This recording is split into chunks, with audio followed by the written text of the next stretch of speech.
Bien, familia, un feliz sábado. Que Dios pueda bendecirnos en esta hora. Amén. Nuestra oración es nuestro deseo. Vamos a orar. Buen Dios, estamos ante tu presencia. Eres la majestad de los cielos. Permite que tu Santo Espíritu pueda tomar nuestras mentes, guiarnos en el estudio de esta mañana, por favor. Que nada nos estorbe, Señor. Quita cualquier situación, pensamiento que pueda impedirnos acercarnos al cielo de una manera efectiva en este momento. Pedimos tu permiso. Vamos a abrir tu palabra. Háblanos, por favor, en el nombre de Jesús. Amén. Amén. En lo que fue la lectura bíblica, Apocalipsis 12:17, dice de la siguiente manera: Entonces el dragón, el dragón se airó contra la mujer y fue a combatir al resto de sus hijos, dice esta traducción, los que guardan los mandamientos de Dios y tienen el testimonio de Jesús. Quiero hacer énfasis en esa característica, los que guardan los mandamientos de Dios. Hay una realidad no solamente de una manera horizontal, sino también vertical. Para nosotros no es un secreto y debemos ser conscientes que en el cielo hay un escenario, hay una topografía, hay una realidad. Muchas veces estamos tan sumergidos y encapsulados en nuestra realidad terrenal que pocas veces elevamos nuestros ojos al cielo y somos conscientes que aunque nosotros estamos en un conflicto y una realidad muy nuestra, en el cielo también hay una realidad, también hay actividades reales, verdaderas, no fábula, no cuento, no mito, sino que hay una realidad. ¿Cuál debe ser nuestra actitud? ¿Cuál debe ser nuestro accionar?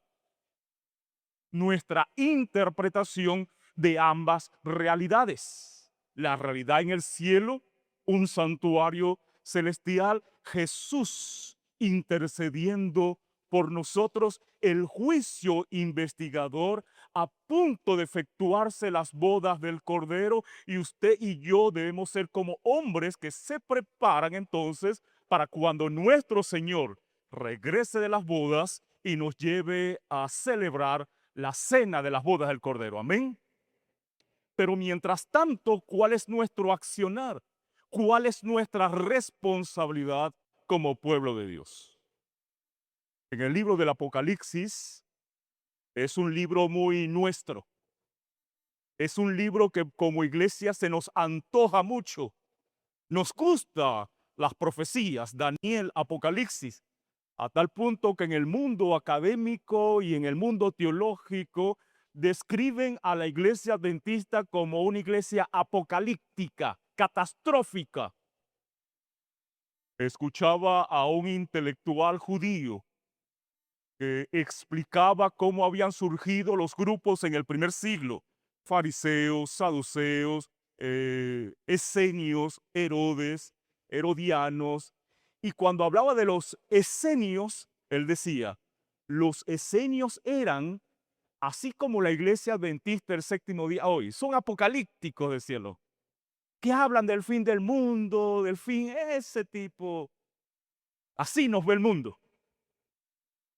Porque el libro Apocalipsis, vuelvo y repito, es un libro que nos identifica y nos dice entonces cuál no solamente es la razón de ser o existir como movimiento cristiano adventista del séptimo día, sino cuál es nuestro papel, responsabilidad en un conflicto cósmico, como se describe del capítulo 12 al capítulo 14 de Apocalipsis, que tanto en el cielo como en la tierra, por supuesto, tiene sus repercusiones, sus escenarios, sus actividades.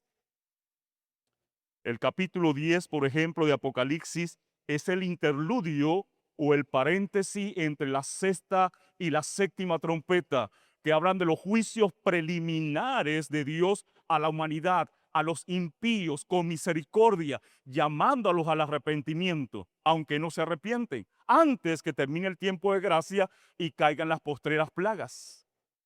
Pero mientras está este conflicto, el capítulo 10 hace un paréntesis para decirnos qué hace el pueblo de Dios en medio de ese conflicto. Capítulo 10, versículo 11 dice, y él me dijo, es necesario que otra vez profetices a muchos pueblos, naciones, lenguas y rey. Está hablando de predicar, predicar. El capítulo 10 nos dice que la función, el accionar, la reacción del pueblo de Dios es predicar, no otra. El capítulo 12, 13 y 14, que es el centro del libro Apocalipsis, nos describe ese conflicto. El capítulo 12 lo conocemos muy bien, nos habla de cómo el dragón intenta porque no va a poder nunca contra el pueblo de Dios. Amén, no va a poder, no puede. Pero el capítulo 12 nos relata, nos describe cómo él intenta destruir, cómo utiliza a los malvados, los incita, los motiva para destruir al pueblo de Dios, que tiene una característica o varias características, pero entre ellas quiero resaltar los que guardan los mandamientos de Dios. Un conflicto que vemos en el capítulo 12, que cuando Jesús muere en la cruz del Calvario y dice consumado es, Satanás es lanzado definitivamente del cielo a la tierra. Es la descripción que da el capítulo 12 de Apocalipsis, cuando es lanzado a la tierra y dice, alegraos cielos y los que moráis en ella. ¡Ay! ¡Ay! De los moradores de la tierra. Y aunque el dragón lo ha intentado en la historia, no ha podido. Así que en el capítulo 13 nos describe, nos da los detalles de una colisión. El dragón no puede contra el pueblo de Dios. ¿Y qué hace el dragón? El capítulo 12, algunas versiones traen 18 versículos, el capítulo 12, otras simplemente lo tienen en el capítulo 13. Algunas traducciones no están correctas, porque dice el capítulo 13, versículo 1, y el dragón se paró en la arena del mar. La mayoría de las traducciones dicen me paré, dando a entender que es Juan, pero no es así, la traducción no está correcta. No es Juan quien se para en la arena del mar. Juan está viendo en visión, ve al dragón tratando de destruir al pueblo de Dios, los que guardan los mandamientos de Dios, tienen el testimonio de Jesús. Entonces Juan ve que el dragón se para en la arena del mar para recibir su primer ayudante, que viene ¿de dónde? Del mar, la bestia que surge del mar. Y luego otro ayudante, la bestia que surge de la tierra. 3. Una triada satánica, el dragón y dos bestias, tratando cada una de usurpar el lugar de la Trinidad aquí en la tierra, del Padre, del Hijo y del Espíritu Santo. No por casualidad son 3. El dragón intentando usurpar las prerrogativas del Padre, la bestia que surge del mar intentando estorbar y tomar las prerrogativas del Hijo, y la bestia que surge de la tierra intentando tomar las prerrogativas, usurpando el lugar del Espíritu Santo. Así que se emociona ese sistema, se emociona el mal, el dragón, creyendo que podrá con el pueblo de Dios. ¿Y cuál es la respuesta en este conflicto? El capítulo 14 nos dice cuál es la respuesta: la predicación del Evangelio, al igual que el capítulo 10. Ahora bien, ¿cómo llegamos hasta ese escenario? ¿Cómo llegamos hasta ese conflicto donde hay un ser que ataca a una comunidad, a una asamblea, a un remanente que tiene una característica: guarda los mandamientos de Dios? ¿Acaso ese remanente, ese pueblo surge allí de la nada? ¿Cae allí de otro planeta? ¿O podemos rastrear? Podemos ver cómo en la historia esa misma característica ha permanecido, ha pertenecido siempre a un pueblo de Dios al cual el dragón ha intentado destruir, ha intentado eh, hacerle daño. Vamos al libro de Hechos, el capítulo 7. Libro de Hechos, el capítulo 7. En este capítulo, Lucas, el escritor del libro de Hechos, escribe inspirado por Dios aquella escena en la cual hay varias personas, pero resaltan dos allí: Saúl y Esteban. Y es interesante, porque ¿cuál es la característica de ese pueblo que Satanás hace guerra? Guardan los mandamientos. Tanto Saúl, Pablo, como Esteban guardaban los mandamientos de Dios. Pero vemos un conflicto aún a nivel interno. Así que usted y yo no solamente estamos en un conflicto donde se nos ataca externamente, no. También hay un ataque donde, desde el punto de vista interno también. Historia de la Redención, la página 279, dice, entre otras cosas, que Saúl o Pablo era un poderoso instrumento en las manos de Satanás. Así lo describe ella, Saúl, como un poderoso instrumento en las manos de Satanás. Pero que un ser más poderoso que Satanás ya tenía planes con Saúl, Pablo, para que sustituyera al mártir Esteban. Pablo no sustituye a Judas, como he escuchado yo por allí. No, a Judas lo sustituye Matías. Ahí no hay problema. Pablo sustituye a Esteban. Ahora imagínense esos dos personajes donde Pablo veía uno igual a él, y hay un hombre que dice, que era Esteban, que dice que era lleno del Espíritu Santo. Una expresión que usted la va a encontrar en el libro de Hechos como verbo y adjetivo: llenos. Como verbo en voz pasiva: llenados del Espíritu Santo. Como adjetivo es cuando describe a Esteban. ¿Y qué es un adjetivo? Describe las características de una persona.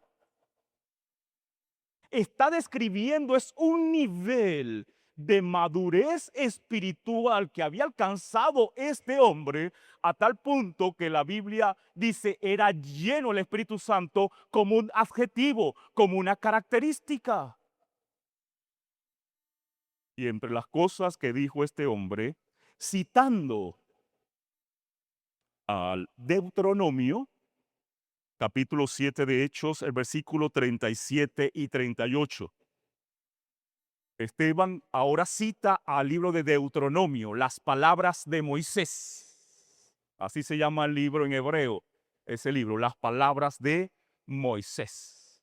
En contraposición a lo que Moisés había dicho anteriormente: no soy un hombre de fácil palabra. No tartamudo, eso es mentira, una falacia. Decir que Moisés era tartamudo es una de las mayores falacias que se ha dicho en la historia de la teología. Eso es mentira. El hebreo no dice tardo ni torpe, no, esa es la traducción, pero el hebreo no dice eso.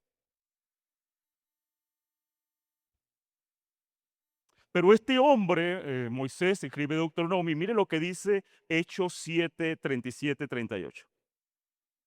Este es el Moisés que dijo a los israelitas: Dios os levantará un profeta como yo de entre vosotros, de entre vuestros hermanos. Versículo 38. Este es aquel Moisés que estuvo en la congregación, asamblea, el griego allí es iglesia. Este es aquel Moisés que estuvo con la iglesia, ¿donde? En el desierto. Con aquel que le hablaba a él y a nuestros padres en el monte Sinaí, y que recibió las palabras de vida para darnos los mandamientos. Así que para yo entender en qué momento Dios organizó, le dio estatus jurídico, legal, una base a su pueblo, Esteban me dice que debo ir ¿a dónde? Al desierto. Porque la iglesia, el remanente que describe Apocalipsis 12:17, no surge con la venida de Jesús. No fue que Jesús vino a fundar una iglesia, no, ya la iglesia existía.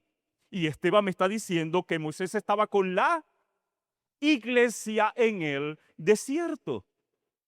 Y que a esa iglesia se le dio esas palabras de vida. El decálogo, la Torá, los 10 mandamientos, por los cuales el dragón se enfurece con ese remanente. Así que vamos al libro de Deuteronomio, el capítulo 18, es donde, o de donde Esteban toma la cita que está diciendo allá en el capítulo 7 de Hechos. Deuteronomio 18, versículos 15 y 16. Dice así: un profeta de en medio de los tuyos, de tus hermanos, como yo, te levantará el Señor tu Dios, a él oiréis. Las mismas palabras que leímos allá en 7:37. Pero mire lo que dice el versículo 16. Allá Esteban dice que les dio palabras de vida. Versículo 16. Esto es lo que pediste al Señor tu Dios en Horeb, el monte Sinaí, el día de la iglesia. La palabra hebrea es kahal. La Septuaginta utiliza el término iglesia en el griego. El día de la iglesia. Y Esteban dice, Moisés estaba con la iglesia en el desierto. Y ahora que hay un dato, porque Moisés llama a un día en particular, lo llama el día de la iglesia. ¿Y qué pasó ese día de la iglesia? Ese día de la asamblea, ese día de la congregación. Vale destacar que el significado de iglesia es los que salen fuera de. Eso es lo que significa iglesia. Los que salen fuera, los que son llamados fuera de. Forman una comunidad, una asamblea, pero hay que salir. Esa es la idea de lo que es una iglesia. Y en Apocalipsis 18 se le llama a ese pueblo, salid de ella, pueblo mío. Es decir, formen parte de la iglesia, de la asamblea, de la congregación. Pero para eso hay que salir del pecado, de tantas cosas.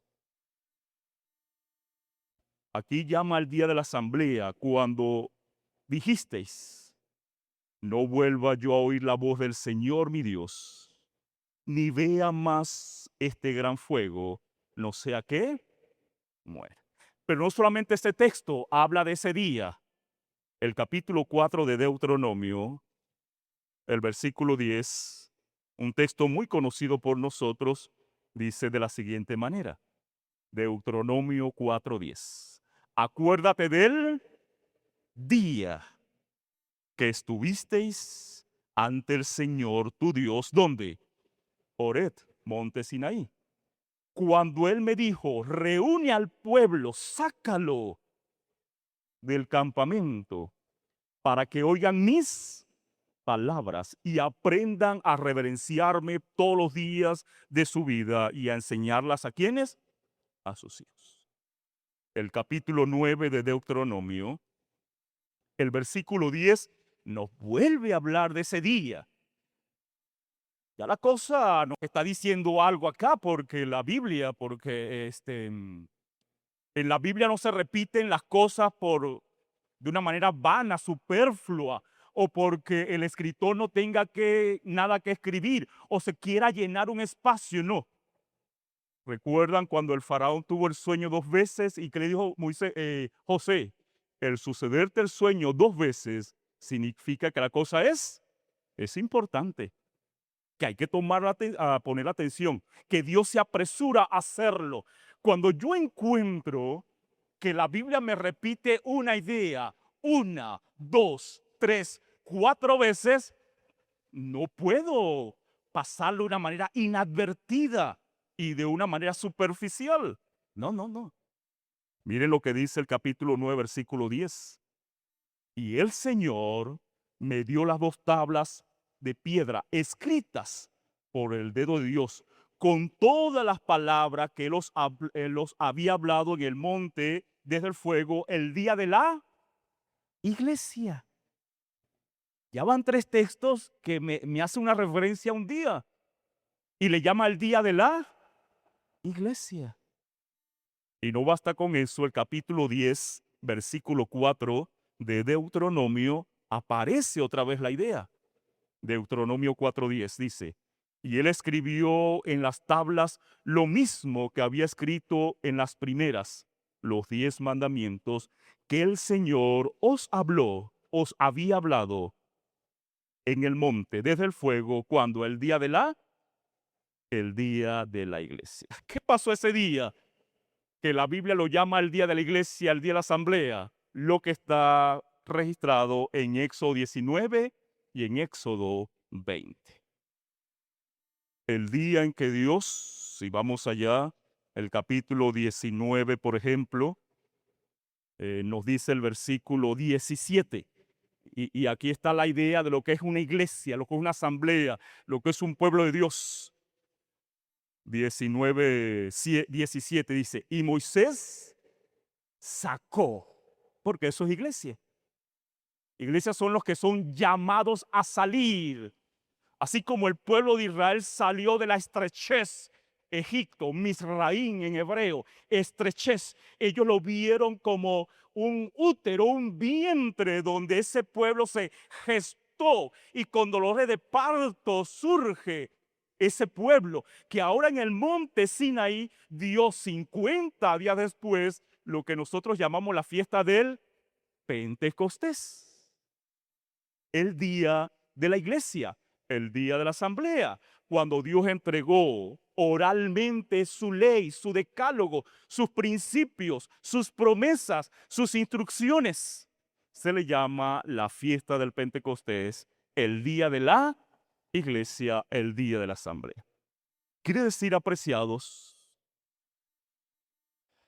que para que una comunidad se llame iglesia, debe obedecer los mandamientos de Dios. Quita los mandamientos de Dios y no existe tal cosa que una iglesia. Eso no existe. No existe. Bueno, existirá en la mente perversa de Satanás y de otros. Pero bíblicamente no existe tal cosa que iglesia sin mandamientos de Dios. Porque el decálogo, la Torah, las instrucciones, el regalo, las promesas dadas por Dios en el monte Sinaí, año 1445 a.C., un 6 de Sivan, 50 días después de la Pascua, un sábado, según la tradición hebrea, fue lo que le dio forma, origen, jurisdicción, base legal, institucional a la iglesia. Y por eso vemos que Moisés en Deuteronomio lo llama el día de la iglesia, el día de la asamblea. Pero ¿qué pasó con esta iglesia en el desierto? Fracasó. Cometió adulterio. Y la ley dice que el adúltero debe morir. Dios le dice a Moisés, palabras menos, palabras más, parafraseando. Dios le dice a Moisés, déjame matar a la adúltera y de ti hago una nueva esposa. Moisés le dice, no hagas tal cosa. Así que el esposo decide perdonar a la esposa. porque falló al pacto, pero alguien tiene que morir. Así que Jesús viene en lugar de la esposa. Hans Larrondel, en su libro Profecías del Fin, página 18, 19 y 20, él hace una descripción de Jesús, de Cristo, como el nuevo Israel. Y él dice que Jesús no solamente era el Mesías, o que la descripción, la presentación de Jesús como el Mesías no niega la realidad de que la Biblia presenta al Mesías, a Jesús, como el nuevo Israel, para triunfar donde Israel fracasó.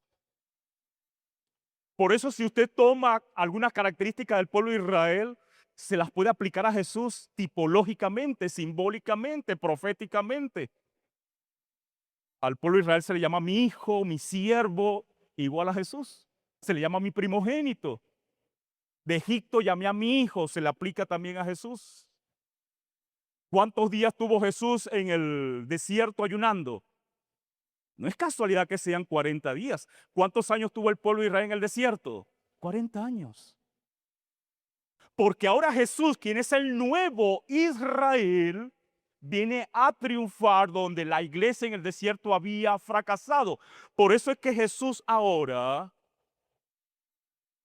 dice en Mateo 5:17, yo no vine a abolir la Torá. Yo no vine a abolir la Torá. Porque la Torá para el pueblo de Israel se había convertido en el camino, la verdad y la vida. Así describe los hebreos a la Torá. La Torá es el camino, la verdad y la vida. Ahora viene Jesús y dice, yo soy la Torá. Yo soy el camino, la verdad y la vida. Imagínense cómo se sintieron esos judíos cuando Jesús dice semejante herejía. Eso fue algo para ellos que les conmocionó y les movió el piso allí. Porque recuerden que para ellos todavía esperan a un Mesías político, no un Salvador. Porque para el judaísmo ortodoxo la salvación se alcanza a través de lo que ellos llaman tefilá, oración, teshuva, arrepentimiento, sedaká, actos de justicia, no a través de un Mesías.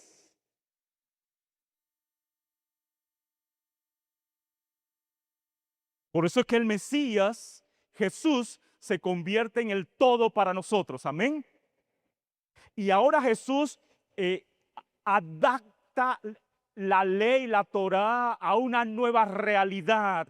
Una iglesia que había fracasado, pero que continúa la misma característica porque ese pueblo de Dios, ese remanente, guarda los mandamientos de Dios. Y ahora los encontramos en el monte, en el aposento alto. ¿Qué estaban celebrando los discípulos en aposento alto? La fiesta de Pentecostés. ¿Y qué se celebra en la fiesta del Pentecostés? No me digan que el derramamiento del Espíritu Santo. Se celebra la entrega de la Torá, la entrega de los 10 mandamientos. Eso es lo que se celebra en la fiesta del Pentecostés. Ahora, que un día de Pentecostés se derramó el Espíritu Santo, gloria a Dios, porque al derramarse el Espíritu Santo en ese día, cuando ellos celebraban la entrega de la Torá, del Decálogo, el monte Sinaí, entonces el Espíritu Santo escribió la ley en la mente y los corazones de los discípulos. Nuevo pacto se cumple en ese momento.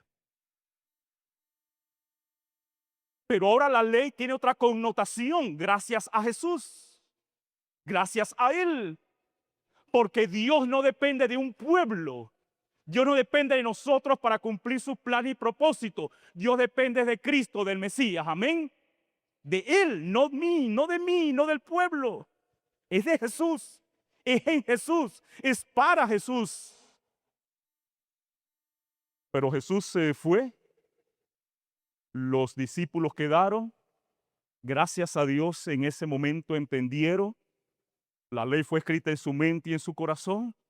Se convierten en Apocalipsis en la iglesia de Éfeso. Pero comienza un descuido.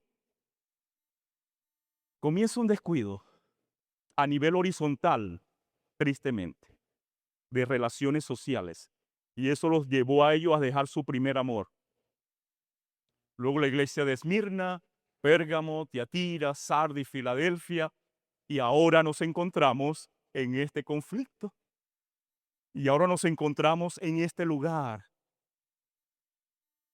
No por casualidad, no por ser buenos, no por buena suerte, sino que Dios en su amor y misericordia te llamó a ti y me llamó a mí como un remanente para guardar los mandamientos de Dios. Ser los custodios. En la Biblia, guardar y obedecer no necesariamente es lo mismo. No estoy hablando de observar. Una cosa es observarla. Observar es legalismo. Pablo le llama obras de la ley. No estoy hablando de eso. Estoy hablando de guardar. La palabra guardar tiene que ver con ser custodios.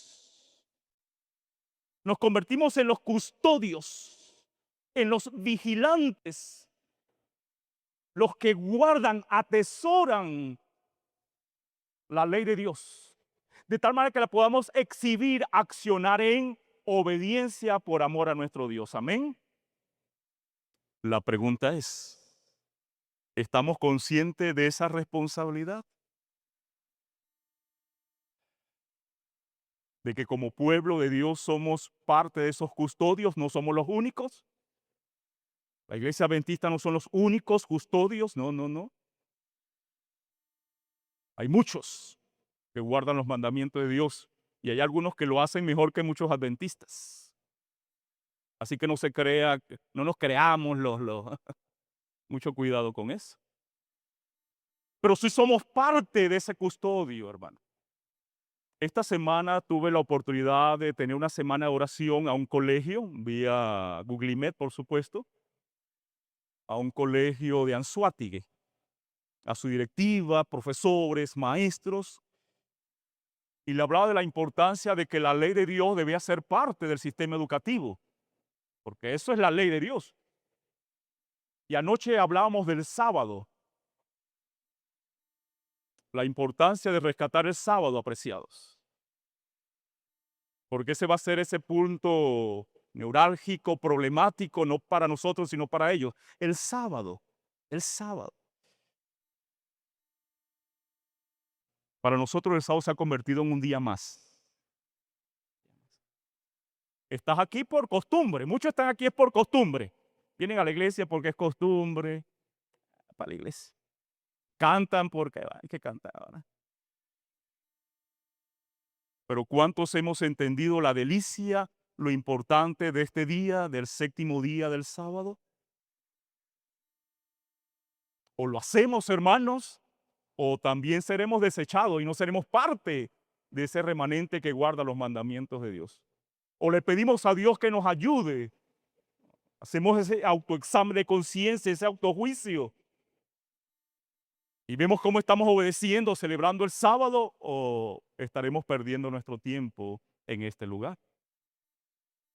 ¿Creen ustedes que necesitamos la ayuda de Dios para que eso suceda en nuestras vidas? Convertirnos en los verdaderos custodios, los que guardan sus mandamientos, los que celebran su sábado, su delicia. Que ese sea nuestro deseo en esta hora. Y si no, pídale a Dios que lo coloque. Si usted no quiere eso o no lo desea o no siente nada ahorita, usted dice, bah, pídale a Dios, Dios, colócalo en mí porque no siento nada. Tengo el sábado para mí un día cualquiera. Vengo aquí, pero no hay ningún cambio en mí. Pasa el sábado, yo sigo igual. Si eso está sucediendo, le pídale a Dios, Dios, coloca en mí tanto el querer como el hacer, porque no podemos seguir de esa manera. Dios nos bendiga, familia. Dios nos guarde, Dios nos ayude y que en este conflicto cósmico entre el bien y el mal podamos accionar, reaccionar y tener la actitud correcta para la honra y la gloria de nuestro Dios. Dios les bendiga.